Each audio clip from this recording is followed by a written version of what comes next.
Улс орны хөгжлийн түвшээ, үе үеийн залуусын төлөөлөл болсон оюун танд энэ өдрийн мэнд хүргэе.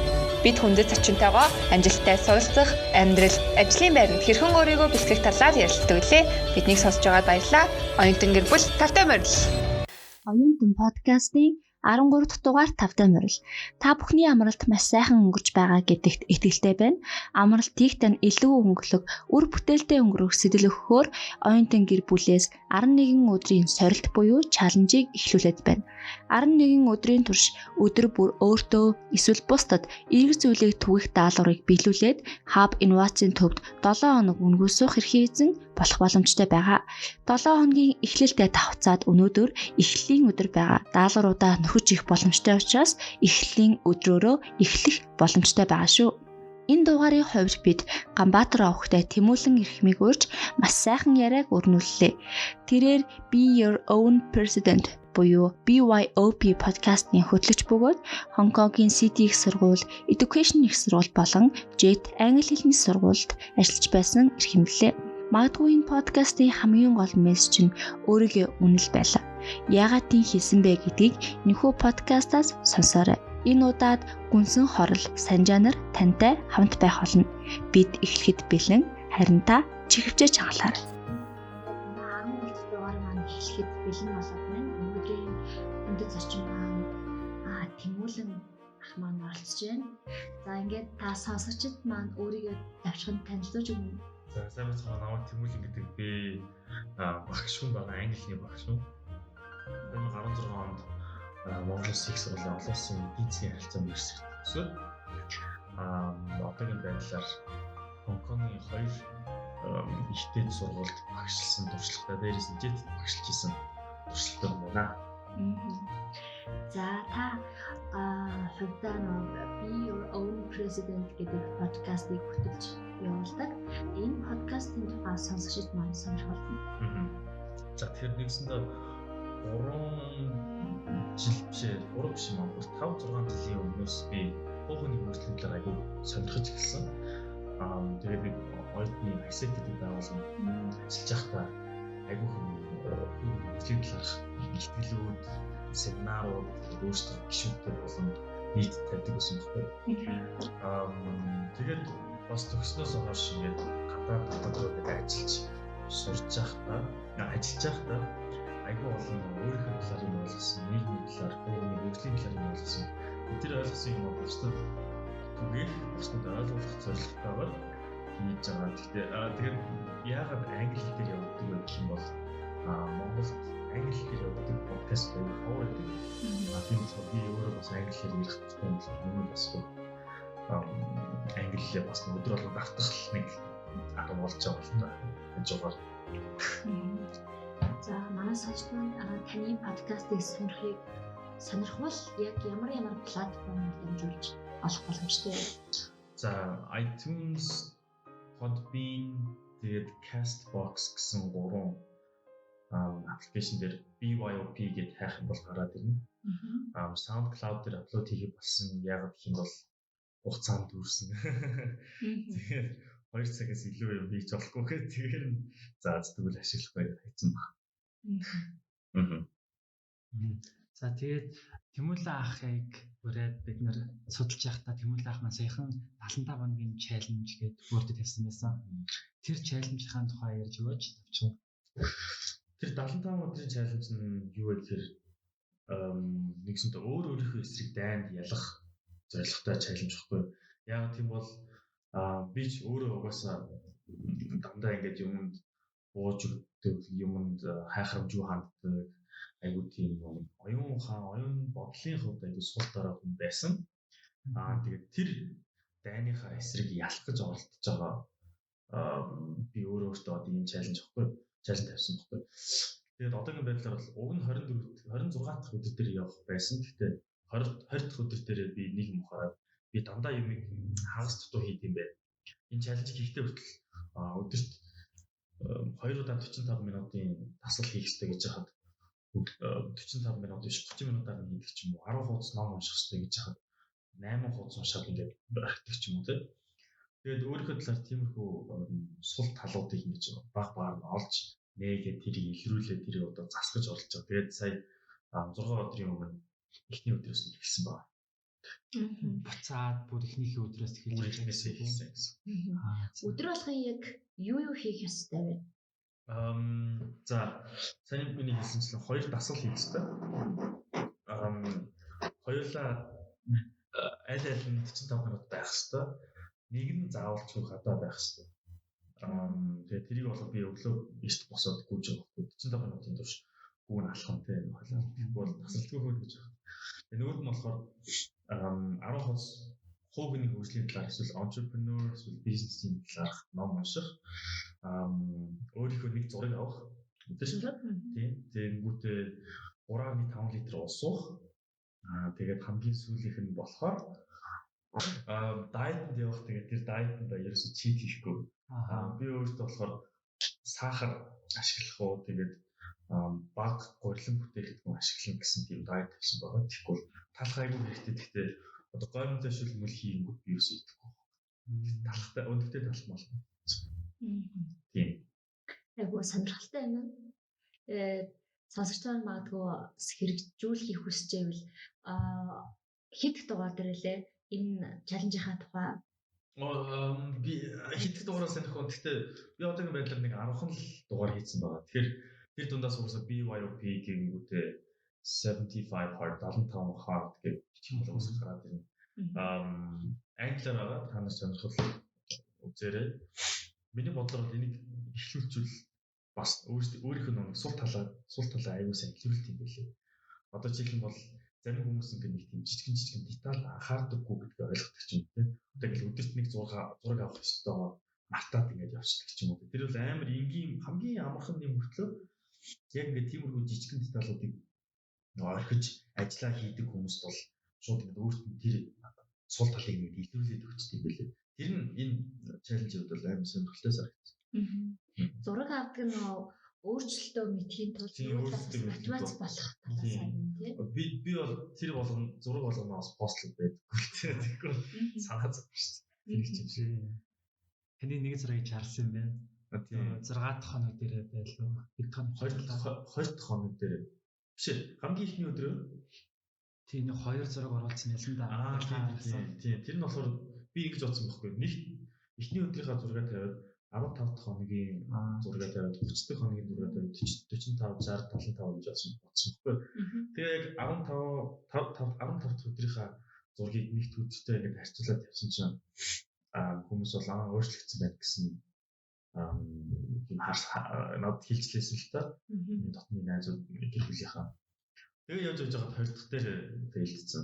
Ялчгүй. Гэтэ яг 20 дахь хүртлээр бол фейлдж явж исэн.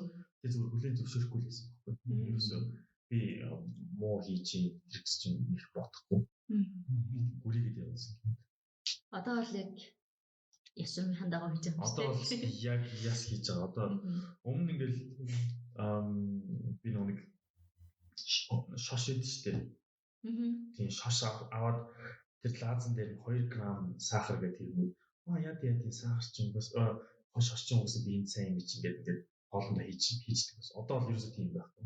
Одоо бол зөв 1 г 0.5 г сахар л гэсэн бол би үгүй ашиглахгүй. Яг л тийм байсан. Тэгэл одоо ажиллаа хийж явахдаа хүртэл одоо пэйжийнхаа пэйжн дээр ярих юмудаа бэлдэж явахдаа хүртэл би дандаа ингэж 100% гүйцэтгэлээ ингэ хийдэг болцсон. За энийг хийх юм бол дутуу хийсэн болно.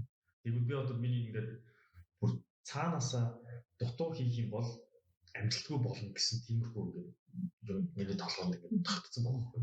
Энэ чаленжийг харчаад нэгсэнд бол тэр нь тийм айгуу сонирхолтой санагдсан. Одоо би яг хэрэгжүүлэхгүй байгаа ч гэсэн өмнө өөртөө бас нэг хэдэн удаагийн чаленж явуулж исэн. Тэгээд тэр нь болохоор нэг хамгийн гол нэг ухаарсан зүйл нь юу вэ гэхэлэр ханийн тийм wall play-ийн гаргаад тэрэн дээр өдөр болгоныхаа нөө хийсэн зүйлийг тэмдэглээд яваад хамаа айгүй их ингэж мотивац болж өгдөг юм бэл. Тийм. Яг тэрэн дээр ингээл нэг л өдөр одоо ингээл нэг юм хийх тэмдэглэхгүй ингээд яачаар нэг л тийм сэтгэл зүйтэй байгаад тэгээд аргагүй ихэнд ингээд заавал хийхийг хүсдэг болчихсон юм л дээ. Таны хувьд тийм юу гаргадгүй ямар нэг тэмдэглэдэг зүйл өдөр болгондоо би тэрийг ингэсэн шиг үдэ чек хийдэг. Үгүй надад эсвэл тийм байх бас Гэхдээ яг нэг чаленж ингээд толгоондоо зүгээр тэмдэглэждэг гэдэг юм. Одоо за одоо таслаа хийлээ. Одоо араас нь ном уншина. За ном уншлаа. Одоо араас нь GD явах гэдэг ч юм уу. За сэтгэлээ яг үндсэн асуултууд руу орцгоох. Тэгэхээр манай оюутан подкастын хамгийн анхны бөгөөд үндсэн гол асуулт байгаа. Энэхүү асуулт маань болохоор таны хувьд амжилттай оюутан гэж хэнийг хэлэх вэ?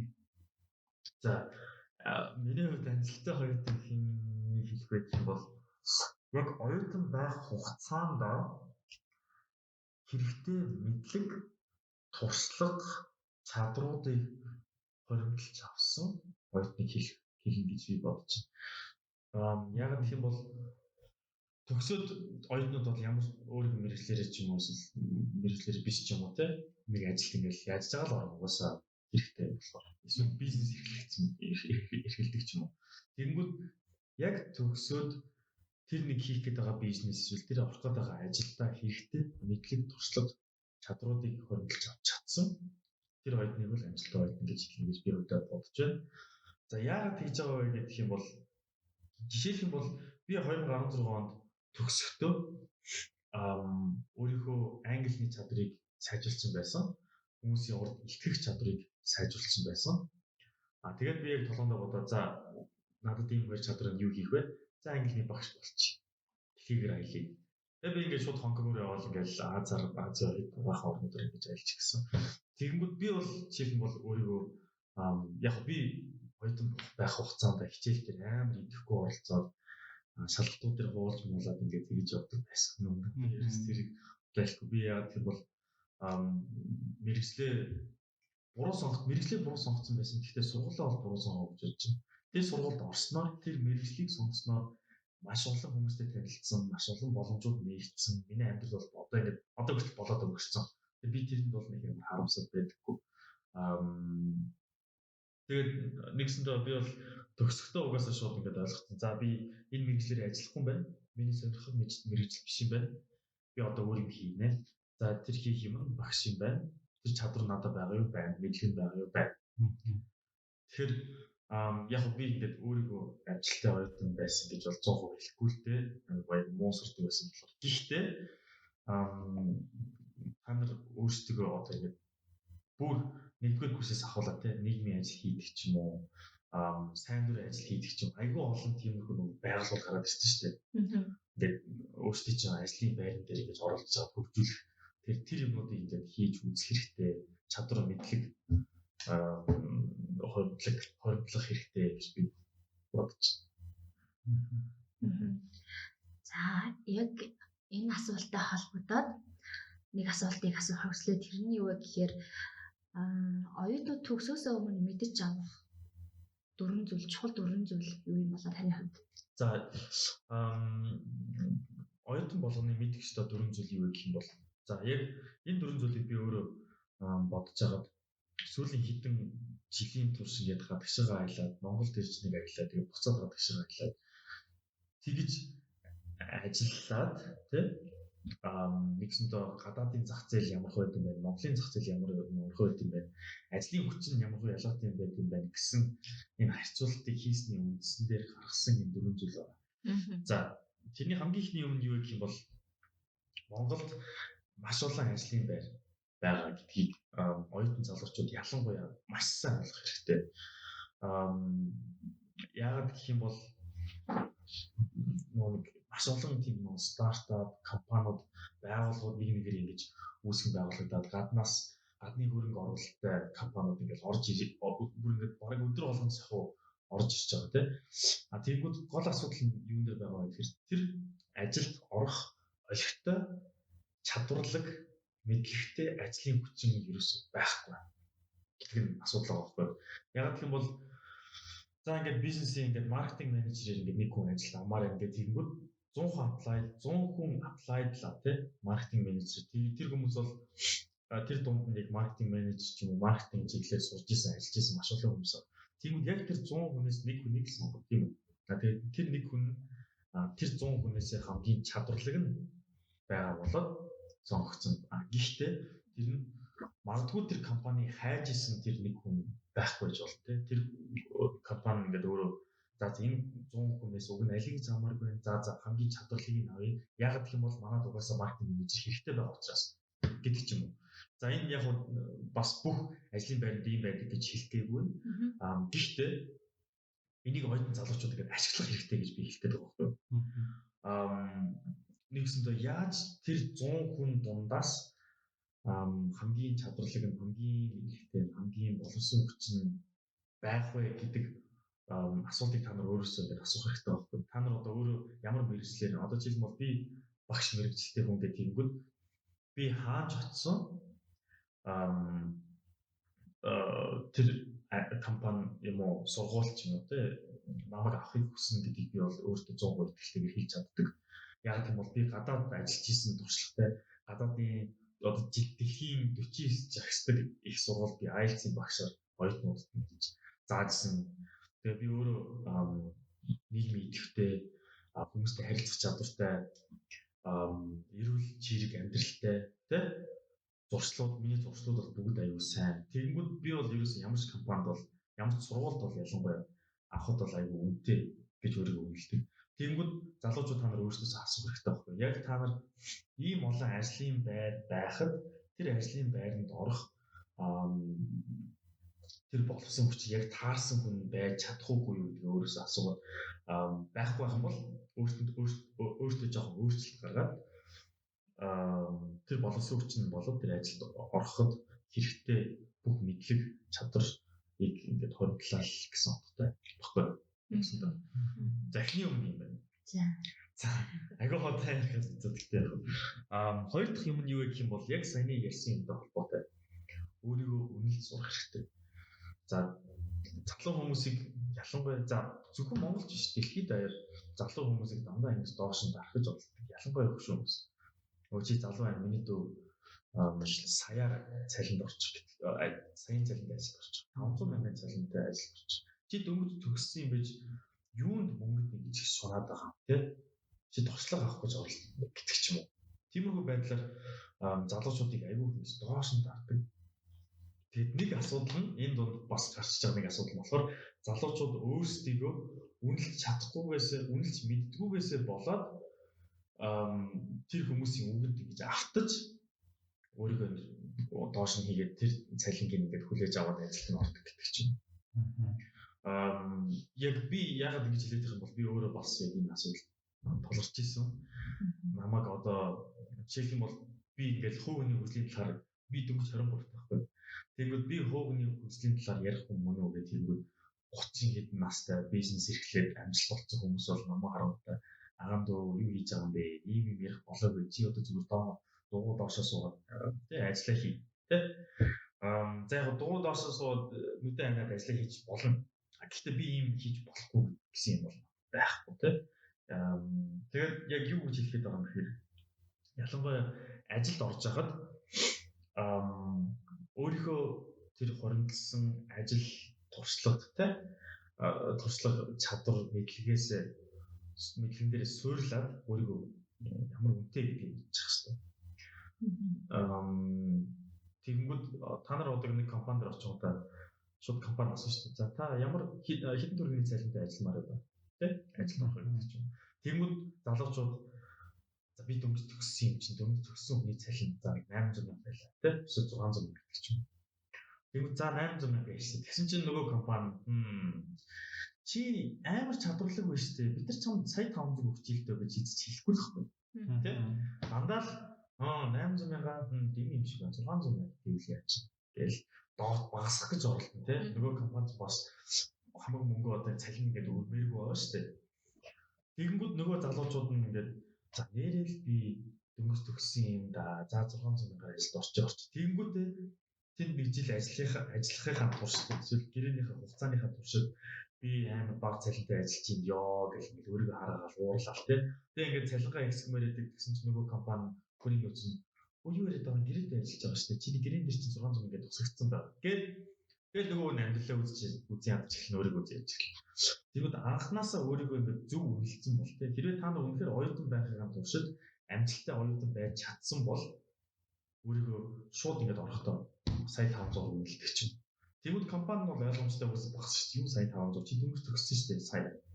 Тэгэнгүүт чи өөдөөс нь үгүй би ийм их туршлагатай ийм компани сайн дураар ажиллаж ирсэн. Ийм ажил хийсэн. Над ийм мэдлэг байна, ийм чадвар байна. Намайг сайн 500-аар цалинжуул та.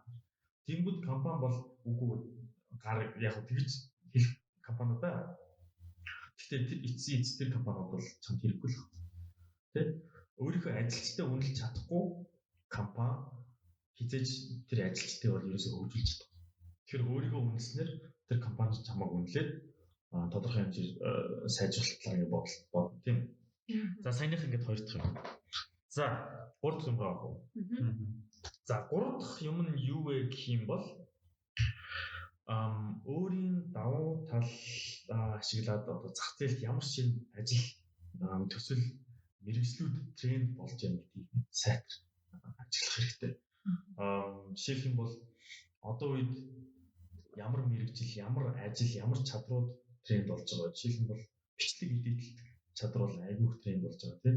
Маркетинг талаас яг тийм бол маш олон стартапууд, маш олон бизнесүүд бүгд нүг Instagram, Facebook-ээр нэг advertisement явуулдаг болсон тийм. Тэгэл ингээл хэрэг пэйж ажиллаж мэддэг бол айгүй энгийн $20 төлөө 7 хоногийн турш ad явууллаа 20,000 хүнд хүрлээ тийм. Айгүй энгийн болсон. Тэгэнгүүт хэрвээ сайн бичлэг эвлүүлдэг тийм орчин үеийн санаатай тийм тиймэрхүү залуу хүн бол тэр компани бичлэг эдитэлдэг зүгээр л нэг ажил хуваараа тэр халтур маяг юм хийж болох байхгүй. Очиудаа миний хийжсэн бичлэгүүд энэ байна. Та нар энийг хараад үз. Би танай компани маркетинг ингээд бичлэгийг ингээд эдитлэд хийж болно. Та нарт нэг бичлэг хийхэд хэдэн 100,000 хэдэн сая гэдэг ч юм те чадвар туршлагаас шалтгаалаад үнэлэмж чинь өөрсдөө их зэвсэг явчихна. Тиймэрхүү байдлаар ингэж өөрийнхөө давуу талаа ашиглах хэрэгтэй. Тэгэнгүүт зарим хүмүүс нь болохоор тэгвэл одоо тэр ажил мэргэжил хэрэгтэй чадрууд надад байхгүй бол яах юм гэлдэг ч юм те. Тэгэнгүүт та нар байхгүй бол одоо яах вэ гэд би хэлмээр байгаа ч гэсэн яг үүндээ тийм биш те. Та нар өөрсдөө тэр чадрыг сурах хэрэгтэй. Бичлэг эдитлэг бол маш энгийн. Тэр нэг хийгээд эхэлчих юм бол сураад сурчдаг. Айгүй би бас бичлэг эдитлж чадахгүйгээл ерөөсөө хийж үзээчгүй ингэж бичлэг эдитлэх амар хэцүү гэж боддог гэсэн. Хийж игсний дараа амар амархан гэдэг болгосон. Яг тэрнтэй адилхан одоо маркетинг өөр юу гэдэг чинь садны инженер те IT одоо жишээ нь бол програм бичих гэдэг хүмүүс ч юм бол амар хэцүү гэж хэлж байгаа те. Тэгвэл IT гэх юм болохоор IT-ийн хэлж байгаа юм болохоор тэр ингээд цээжлэх хэрэгтэй энийг цээжлсэн байхад нэг ойлгоцсон байхад хийхэд айгүй амархан гэж нэг тайлбарлалтай шүү дээ.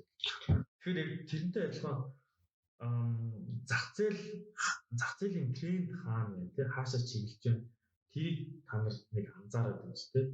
Иргэн тойрны найз нөхөд гэр бүлийнхэн чинь хаашаа хамгийн их анхаарлаа хандуулж байна. Тэр салбар дээр та нар ингээд мэрэгшээд тэр салбарт хэрэгтэй чадруудыг ингээд эзэмшээ. Өөрийн давуу тал болгоод тэр давуу талаа ашиглаад зах зээлд нэвтрэх гэсэн ийм зөвлөгөө. За тэгээд хамгийн сүүлийн дөрөвт юм ярих уу? За дөрөвт юм нь юу вэ гэх юм бол за энэ болохоор яг нэг өөрийн бизнесээ эхлүүлж байгаа эсвэл эхлүүлэх бодолтой байгаа хүмүүст зориулж хэлмээр байна. Энэ юу вэ гэх юм бол нийгэмд тулгардаг хамгийн том асуудлууд юу вэ гэдгийг та нарт нэг бодоод үз. Тэгэнгүүт бас нэг өөр зүйлс бодох юм бол өөрт чинь тохиолдог хамгийн том нийгэмдэх асуудал юу вэ те? Бүр ингээд та нар харах болгонд арайчдаг энэ асуудал өдөө хүртэл байсаар л байгаа мó? Энэ асуудлыг шийдэд үгүй гарч ирэхгүй байхдаа гэж бодоход хүрэгдэг тиймэрхүү ингээд асуудлыг та нар ингээд өөрсөндөө олоодох өөрсөндөө бодож байгаа. Зүгээр л ингээд хог хаяхаас ахуулаад те хүмүүс англи хэл сурч чадахгүй байх гэдэг ч юм. Тэгэл бүр одоо хүртэл энийг хийгээгүй л байгаа мó доо нэр арайчтай гэж бодох хүртэл нэг асуудлыг олоод тэгээ дараас нь өөр ингэж бодох хэрэгтэй. За. Ер нь би энэ асуудлыг шийдэх гэж оролдъё. Одоо хүртэл энэ асуудлыг шийдэх байхгүй. Би энэ асуудлыг шийдэх гэж оролдъё. Тэгээд тэр асуудал юу байна гэдгийг тодорхойлсныхаа дараа хүмүүсээс тусламж тэ жишээлх юм бол яг ингээд одоо бизнес одоо та нар пэйж нээлээ. Тэгвэл өөрийнхөө нэг бичлэгийг хийлээ тэ. Тэр бичлэг дээр бол аюу энгийн ярьж болно. За надад тулгардаг өдөр тутмын асуудал юу гэх юм бол ийм байна. Би энийг сүүлийн 10 жилийн турш ч юм уу те 5 жилийн турш энэ асуудлыг би өдөр болгон харлаа хинч өөрчлөхгүй байна, хинч яг янзлчихгүй. Тэгэхээр би хуваараа энийг янзлах гэж оролдож байна. Та нар надад ингэ туслаач, надад хэрэгтэй надад тусламж өгөөч те. Надад намайг дэмжиж өгөөч. Миний мессежийг босод хүргээд өгөөч. Тэ? Ингэснээр яг тийм бол нэг хүмүүс яг ингэж үннээр тэ өөрийнхөө ингэж яагаад тэрийг хийж байгаа бүх юм аа гэдэг үннээр ингэж хэлэх юм бол хүмүүс үннийг хэлдэг хүмүүстэй айгүйх нь resonate гэдэг аахгүй.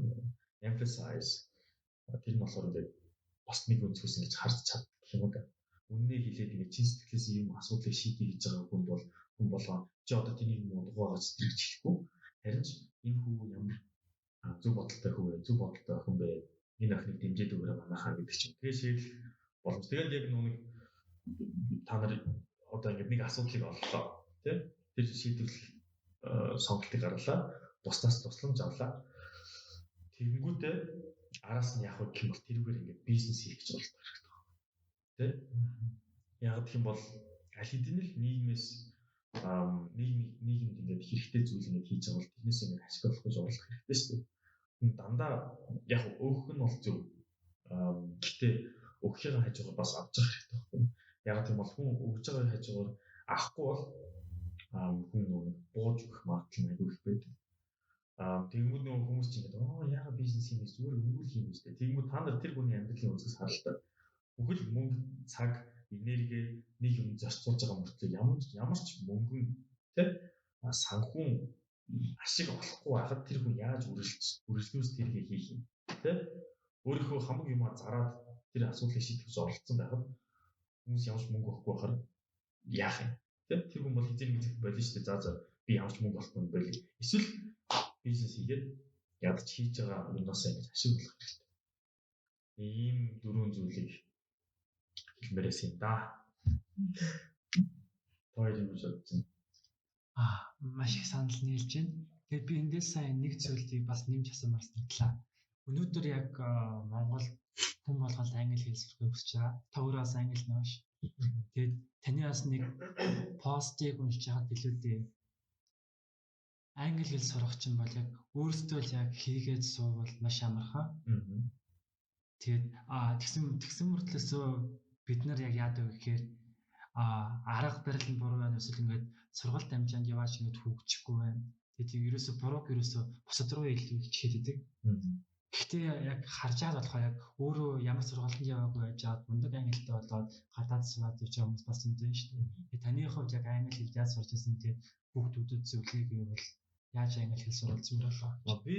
Би яг өөрийгөө айгуу тийм тусгай яа тэгэхээр би нөгөө багаас өөрийн сургууль сураад ирсэн. Хобби хүн болго мэдгүй. Би хобби сурсан байхгүй. Нэгээс нь сургаа хүртэл. Тэгээд тэрэндээ бол би аавч айгүйх байлаа. Тэрний хацаар одоо хүртэл хийж байна. Тэгээд хүмүүс надаас ингэ англи яаж сурах гэж асуув. Би ерөөсөө эхэндээ одоо л яг яаж юу гэж хэлэх. Одоо энэ сайн хариулттай болсон. Өмнө нь болохоор бүр юу гэж хэлэх мэдэхгүй. Би ч өөрөө нэг багасаа англи хэлийг ингээд нэг тусдаа нэг чадвар гэхээс илүү зүгээр л миний өдөр тутмын юм байсан байхгүй. Хичээлдээ ирлээ, англи хэлээр ярьлаа, орой ирлээ, зурагт үзэж англи дээр зурагт үзлээ, англи дээр ном уншлаа. Манай ихч хамаатны ихч үүдэг хамаатны ихчтэй англиар ярьлаа. Яг л тэгж өгдөөс. Тэгмэд хүмүүс нэг яг тэгж өсөөгөө надаас ингээд асуудаг байхгүй. Би ингээд англиар яаж сайжруулах вэ? Яаж сурах вэ? Би ингээд ихэнтэй ингээд тэр юу гэж ном уншиж гэж хэлэнгүүт хүмүүс ном уншаад ойлгохгүй яах вэ гэдэг юм би гэлтэй. Тэгээ одоо болохоор юу зөвлөх вэ гэх юм бол зүгээр л та нар нэг англи хэл чинь хүмүүс шатааруулдаг шүү дээ. Та нар монгол хэл заахаар бол яаж заах вэ? Тэгэл бодоод үзэхгүй. Тэгвэл яг тэр хэмжээгээр хэрэг бүр дөнгөж англи сурч байгаа хүмүүс байл те. Яг тэгж одоо монгол хэл гадаад хүн заахаар бол юу гэж заах вэ? Яг тэрүүгээр англи хэлээ сураад эхэллээ тий. Дөрмөдөө үзэж ихэл өгнүүдээ цээжл. Тэгвэл хүмүүс нөгөө нэг айгүй амар арга хайхтад үзээд өгдөг. Би жишээлх юм бол одоо нэг онлайн сургалт явуулах гэж байгаа байхгүй. Тэрэн дээр би бүр өөрийнхөө дүрм сурах хамгийн хялбар аргаа бичдэг болоод хүмүүст хүргэх байхгүй. Гэхдээ тэрнээс биш дөрөв би бүр хялбар бүр ингээл нэг дээр нэг тэнцүү хоёр гэдэг шиг хялбар болгосон ч гэсэн хүмүүс ойлгохгүй, сурахгүй угаасаа ойлгомжтой. Яагаад гэх юм бол хүмүүс өөрсдөө давтдаггүй учраас. Тэгээд давтах нь хамгийн чухал. Одоо ингээл би бүр тэр present continuous тэр мэрийг хитэн хүнд, хитэн 100 хүнд, 1000 хүнд хитэн удаа тайлбарснаа би бол тэр мэдгүй. Одоо хүртэл. Тэгтээ хамгийн гол нь тэр дундаас 90% нь 95% нь одоо хүртэл present continuous юу вэ гэдгийг мэдгүй сууцлаа. Миний заасан тэр хүмүүс дундаас. Яагаад гэх юм бол багшаас эцээ багш нь заагаад оюутанд ойлгохгүй гэх юм бол за нэг бол багш нь бүр амар бүр үнэхээр муу зааж чинь тий. Эсвэл сурагч нь өөрөө давтахгүй байна л гэсэн. Тэгээ багш болсон хүмүүс туршлагаараа угаасаа багшлж сурдаг байхгүй. Бүр тэр 50 хүрсэн чамайг зодож байгаа багш нар хүртэл сайн багшлж чадна. Чамаас илүү багшлаа. Тийг бол тэгвэл тэр бүр тэгж багшлж байгаа хүнээс сурч чадахгүй бол та өөрсөндөө л буруу тавих хэрэгтэй. Бус руу битгий буруу тавих тий. Багшаа битгий буруу. Аав ээжтэй намайг баг хахад яагаад хобби руу явуулаагүй юм бэ гэж битгий уурал. Зүгээр л одоо ямар төвшөнд байгаа вэ? Тэндээс шалтгаалаад яаж би сайжирч болох вэ? Тэ? Тэгээд тэр сайжрахын тулд тэр хөдөлмөрлөх гэдэг зүйлийг ерөөсөө монголчууд гэдэг хань чийс юм одоо хүмүүс тэ ерөөс тэр хөдөлмөрлөхийн өвөн зэрэг мэдгүй. Энэ амжилттай баян яваад байгаа хүн болов хөдөлмөрлөж ирсэн. Тийм. Яг үнэндээ энэ гадуур ингээл гой машин тий ёо бүр ингээл харангууд энэ машинтай болох юмсан гэж боддог машинууд маш олон байна. Тэгвэл тэр машиныг унсан хүн болон угсаа хөдөлмөрсөн байна. 100%. Тэгээд та нар энэ нэг улс төрийн гишүүний хүүхд тий тэгээд тэр гишүүн тэгвэл хэрэг ажилласан та нар бодлоо. Тэр гишүүн яг муу гишүүн байж болно. Гэтэл амар их ажилласан л байна. Цаана хөдөлмөрлөх явц нь маш удаан, маш хэцүү, маш олон цаад бэрхшээл тэ зам байна. Тэр замыг туулсан гэж та нар бодоод үзлээ. Тийм л. Тэгээд хоёр дахь зүйл дээр бас нэг зүйл санаанд орлоо. Одоо өөрийгөө үнэлэх гэж хэлсэн шүү дээ, тийм. Тэрэн дээр за яг компани нэрийг мэдгүй нэг Болор Эрдэнэ гэдэг нэг Оксфордын төгссөн нэг хүн байдаг. Тэгээд тэр хүнтэй уулзж байхад яг юу гэж ярьсан бэ гэхлээр би өөрийгөө маш өндрөөр одоо төгсөхдөө өөрийгөө маш өндрөөр үнэлж чадсан. Тэр нь юутай холбоотой байсан бэ гэхлээр би айгүй тийм санаа шаттай байсан. Жишээлх юм бол дипломын ажлаа одоо Азийн хөгжлийн банкын хийдэг судалгаатай дүүцүүс хэмжээр хийгээд дээрээс нь англи хэл дээр бичээд тэгээд би орохж байгаа ингээд ажил дээр тэрийгээ бариад очингууд ингээд шал ингээд өөрөөсөө гэж ингэж ярьжсэн. Шал өөрөөс гэдэг нь одоо яг хүлээж авах маяг нь одоо арай хоёр тий одоо шинэ хажуу талд нэг илүү ингээд олон жил ажилласан турштай хүн байлаа гэхэд миний одоо ингээд хичээл зүтгэл маань ингээд намайг ингэж ялгаруулж өгсөн гэж тэгж хэлж ирсэн. Үнэ шүү дээ. Одоо жишээлх юм бол бодлоо та нар нэг компанид байлаа гэж бодъё. Ямар нэг бүтээгдэхүүн зардаг, ямар нэг үйлчлэгээ болгодог тийм. Тэгвэл тэр компанид 45 настай 20 наснаас ахуулаад 25 жилийн туршлагатай хүнийг авах уу? Эсвэл 22 настай дөнгөж төгссөн маш их амбицтай, үнэхээр сурыг, үнэхээр юм хий гэсэн зорилготой тийм хүнийг авах уу? Бодож үзлээ. Яг уу тэр 45 настай хүн авчих бол бизнес айгүй ашигтай байх магадaltaй. Тэ? Ойрын хугацаанд хурдан мөнгө хийж магадгүй. Тэ? Гэхдээ эцэст тэр 22 настай залуу айгүй хэрэгтэй байхгүй.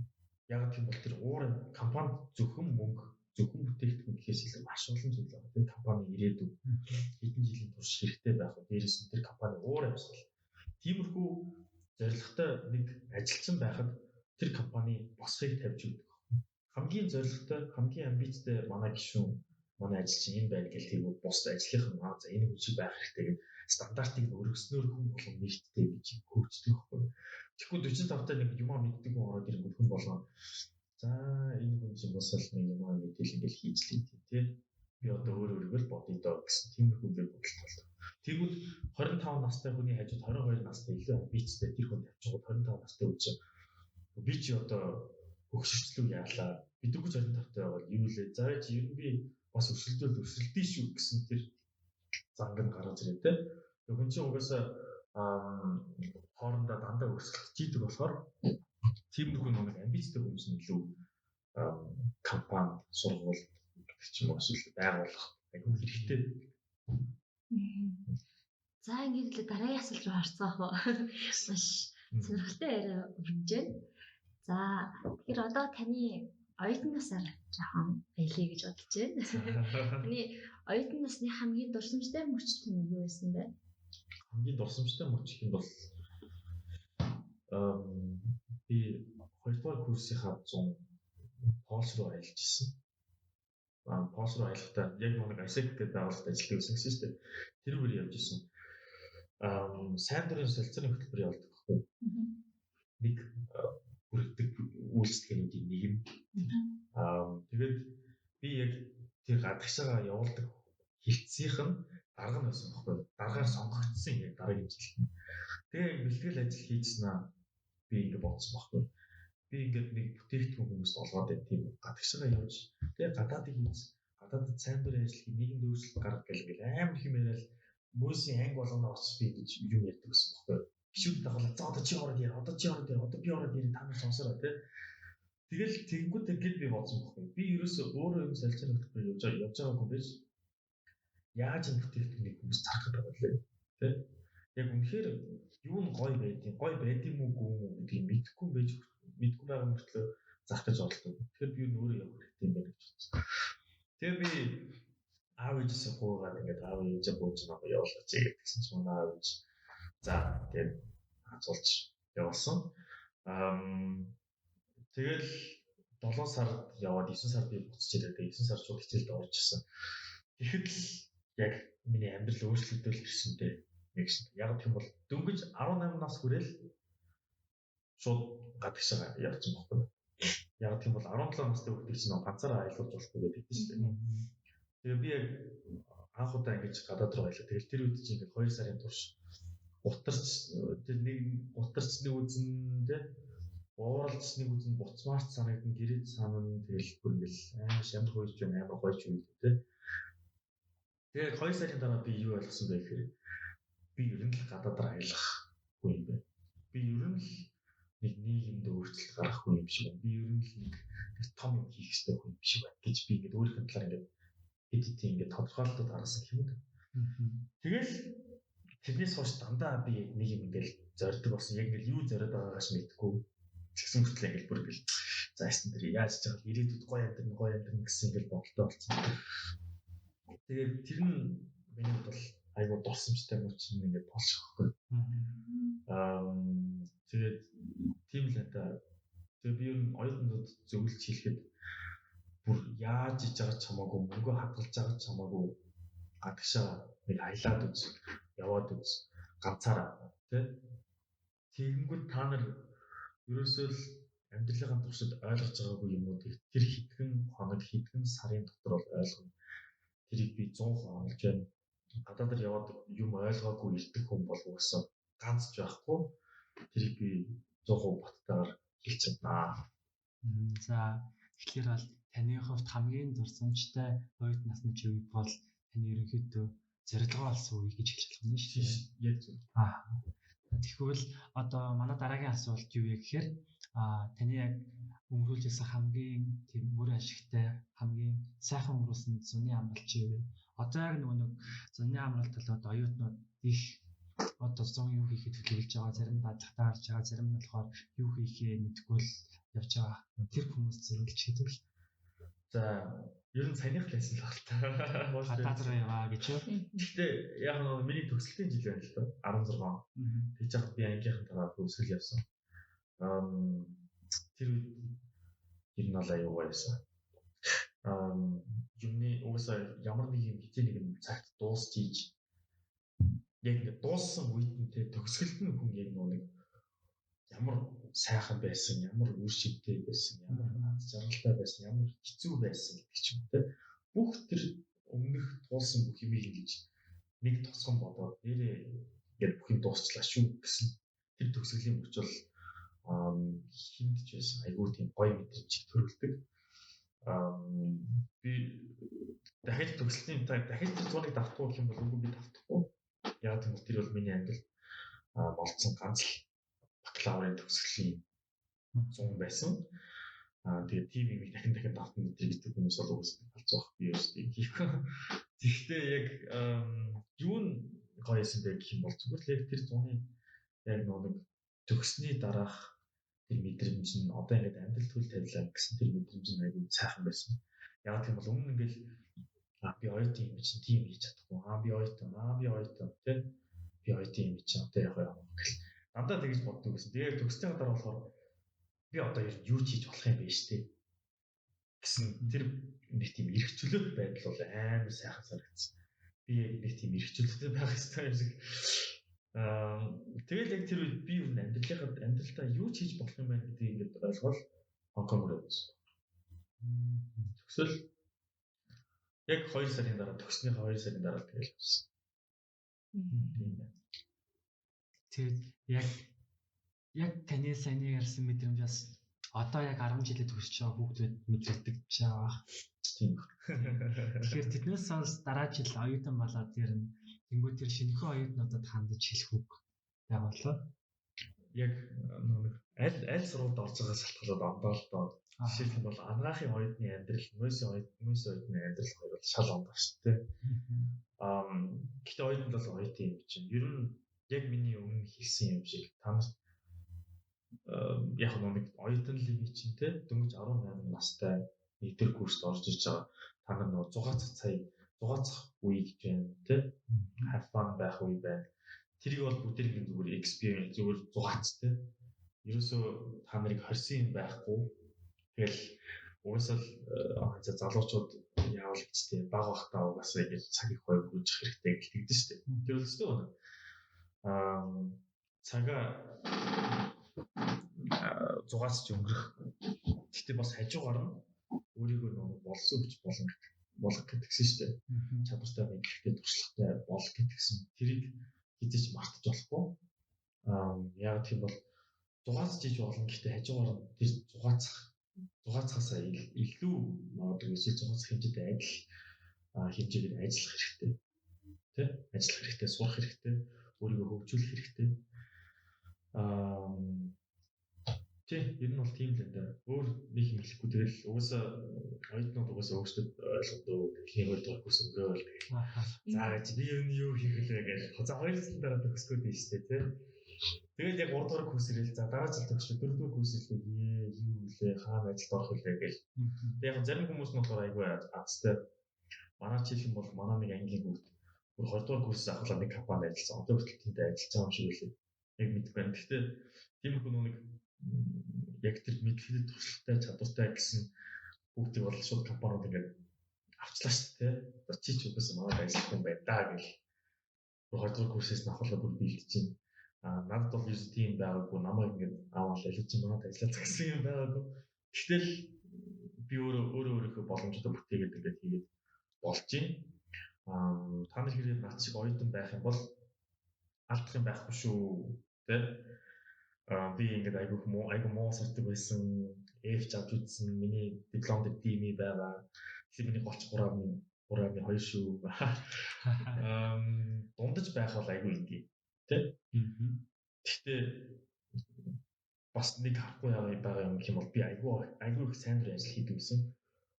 Сүүлийн 2 жилийн туршид би сайн дурын ажилдаа бүх цаг зав зарцуулаад хичээлээ ерөөсөө хийдэггүй байсан. Тэрнээсээ би бусдад харилцах чадвар, бусдын өмнө ихтгэл тавих чадвар, цагийн менежмент, ямар төрлийн менежмент те багийн ажиллагаа, баг удирдах, манлайлал, бүр байгууллагыг тэр чигт нь удирдах, байгууллагын зорилгыг тодорхойлох, байгууллагыг эх 5 жилд яаж хөгжүүлэх вэ гэсэн тэр үе шатлалуудыг ингэж гаргах тиймэрхүү юмнуудыг би хийжсэн шүү. Тэ? Би зүгээр л нэг залхуу нэг муу сурдаг оюутан байгаагүй. Би хажуугаар маш их юм хийдэг байсан. Тэрүүгээрээ би маш их туршлага авч хөгжсөн. Тэгэхээр та нар тэр хэмжээгээр хэрэв муу сурах юм бол тэрийг орлох хэмжээний их ажлыг хийгээрэй тэ. Туршлага болгоорой гэж. За ингээд манай подкастын хамгийн сүүлийн асуулт ирж байна. Хэрвээ та Монголын бүх оюутны өмнө гараад бэлтгэх боломж олдвол тэрхүү өндөр дээр юу хэлэх вэ? урт юм гэх юм уу богино юм гэх юм.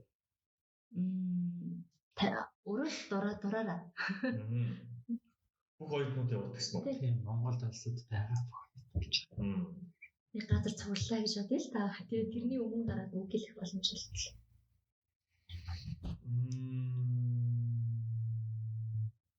Эртгэж бизнес сэтгэлгээтэй болох гэж байна. Цаадлаа. Энийг амар тийм сериусны юм хэлээд юм яг уу. Надад бол нэг хэлэх юм байхгүй. Яг би өөр ингэсэн бизнесгүй. Би бизнес дэсэн бол тэгж хэлэх бол айгүй утгатай. Тэгтээ би өөр ингэсэн бизнесгүй. Бизнес эхлүүлэх гэж явж байгаа. Гэхдээ миний юм хэлэх юм гэх юм бол одоо үед нийгэм өөрчлөгдөж байгаа шүү гэдгийг та нар ойлгох хэрэгтэй. Нийгэм өөрчлөгдөж байгаа шүү. Өмнө нь ингээд бүр дээр ингээд омгоороо ингээд амд явдаг байсан үеүүдийг та нар бодоод үзсэн. Тэгэнгүүт хамгийн хүчтэй амд яваад хамгийн хүчтэй өндөр хурдан булчинтай нь болохоор хоолны хамгийн үр шимтэй хэсгүүдийг түүж иддэг байсан тийм үү. Тэгмүүд тэр хамгийн сул дорой хүмүүс нь ард нь хуцарч одоо арс яас юунууд тэдийг түүж үлдэгдлийг нь түүж иддэг байсан тийм. За тэр үед тийм байсан байна. Тэрний дараагаар магадгүй 1900 оноос ахуулаад ч юм уу 1800 оноос ахуулаад ч юм уу тийм хүмүүсийн мэдлэгээр хоорондоо өрсөлдөж байсан тийм. Шин бүтээлүүд гарах тусам шинэ эрдэмтэд бий болох тусам эрдэмтэд хоорондоо ингэж өрсөлдөж хүмүүсийн мэдлэг айгүй үнэлэгдэж эхэлсэн тийм. За хин мэдлэгтэй вэ? Хин энэ бодлогыг бодож чадах вэ? Хин илүү сайн онгоц хийж чадах вэ гэдэг ч юм уу тийм. Айгүй мэдлэг дээр зүйлсэн өрсөлдөөн явдаг гэсэн. Одоо үед яадаг болсон бэ гэх юм бол хөгний хөгжлөө. Хин бусдад харилцах чадвартай. Хин өөртөө хамгийн итгэлтэй вэ? Хин хамгийн амбицтай вэ? Хин зоригтой вэ? Хин ямар нэг юм хийхдээ ямар ч дутагдaltaгүй хийдэг вэ? Тэрийг 100% үздэхтэйгээр хийдэг вэ? Эцийг нь хүртэл үздэг вэ? Эцийг нь хүртэл үзээд бүр цааш нь явдаг вэ? Хин тэгж чадах вэ гэсэн өрсөлдөөн гарч ирж байгаа. Тэгэхээр мэдлэгтэй байх нь хэрэггүй гэж хэлж байгаа юм биш. Мэдлэгтэй байх хүн болгон мэдлэгтэй болсон. Эмч 40 жил эмчилсэн эмч хүний мэдлэгийг нэтээс олж чадчих. Тэ? Машинууд бүр 20 жилийн өмнө хийгдсэн машинуудын бүр дөнгөж 5 жилийн өмнө хийгдсэн машинуудын эд ангийг нь бүх юмыг нь нэтээс олыг болоод яаж юм гэмтэй. Зүгээр бичлэг үзээд машиныг бичлэгийг салгаж бичлэг чаддаг юм бичлэг битэл гарч ирж шүү дээ. Тэгэнгүүт мэдлэг бол хаасаа болсон. Гэхдээ яг тэр хөгний өөрт цаана байгаль natural юм чадвар хин байна вэ гэдэг асуулт гарч ирж байгаа. Тэгэхээр оюутан залуучууд та нар энийг сайн ойлгоорой. Энэ чадруудаа сайжруулах юм бол мэдлэгийн хажуугаар та нар одоо танд хэрэгтэй зэвсэг болж биш үү? Ялангуяа ажлын зах зээл дээр ялангуяа бизнес хийж байгаа хүмүүс ч гэсэн ийм байна. Маш гайхалтай хүмүүс нь тэмлэхтаа баярлалаа. Таны цаашдын ажил өндөр сайн амжилт өгсөй. Баярлалаа. Баярлалаа.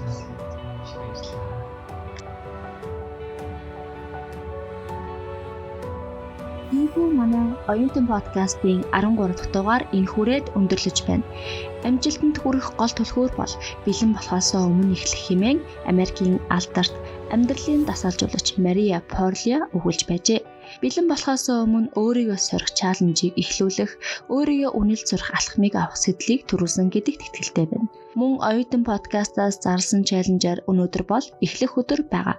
Тиймээс та өнөөдөр олон удаа хойшлуулсан, зориг гаргаж чадахгүй байгаа зүйлээ эхлүүлээрэй. Оюутан подкасттай хамт байсан сонсогч нартаа маш их баярлалаа. Энэ 7 хоногийг эрч хүчтэй үр бүтээлээр дүүрэн өнгөрүүлээрэй. 14 хоног